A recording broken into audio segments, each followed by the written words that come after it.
In the United States of America, Donald Trump may not be willing to concede yet, but India is ready to engage with the incoming Joe Biden administration. Two tweets confirm this. They are from the Indian Prime Minister, Narendra Modi. He spoke to the US President-elect Joe Biden and conveyed his congratulations.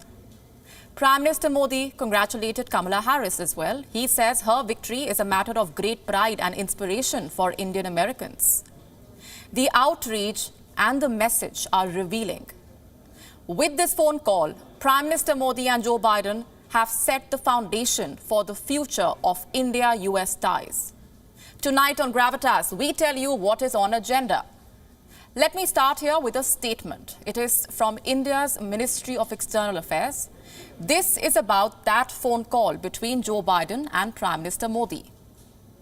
The statement says a lot. We will tell you the details, but right now I want you to focus on the first line. It refers to Joe Biden as the president-elect.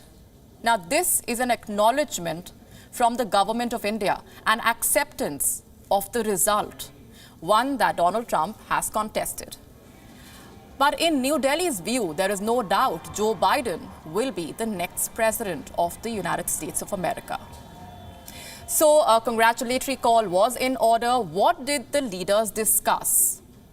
3 items are at the top of the agenda. Number 1, the Wuhan virus pandemic and access to affordable vaccines. Number 2, tackling climate change. Number 3, cooperation in the Indo-Pacific. What does this list of priorities indicate? Is Team Biden setting a new agenda, or is it more of the same? Actually, it is a bit of both. Out of these 3 issues, 2 are areas of continuity from the Trump administration: the pandemic and the Indo-Pacific. While climate change is an old favorite of the Democrats, Biden's transition team put out a statement as well. It says the president-elect looks forward to working with Prime Minister Modi on shared global challenges, which includes defending the world against future health crises and launching global economic recovery. Joe Biden also wants to work with the Indian Prime Minister to strengthen democracy at home and abroad. Now, out of all the issues, the Indo-Pacific is perhaps the biggest challenge before both the leaders. Securing the Indo-Pacific is central to the strategy to contain China. During campaigning, Joe Biden took a harder stand against Beijing. He called out China for curtailing democratic freedoms in Hong Kong. He slammed China for the persecution of Muslims in Xinjiang.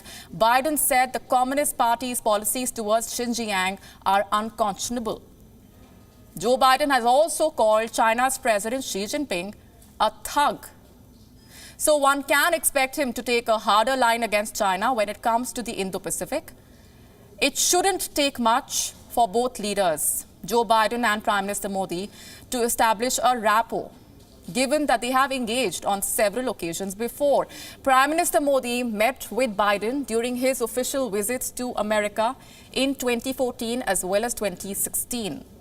Joe Biden had shared the joint session of the US Congress that was addressed by Prime Minister Modi in 2016. New Delhi seems to have completed its groundwork to work with the Biden administration. Earlier this week, the External Affairs Minister S. Jaishankar expressed confidence in the future of the India-US ties. He said, Joe Biden is not a stranger to India. Here's a quote. As Vice President, we dealt with him. I happened to be the ambassador during the last phase of the Obama administration.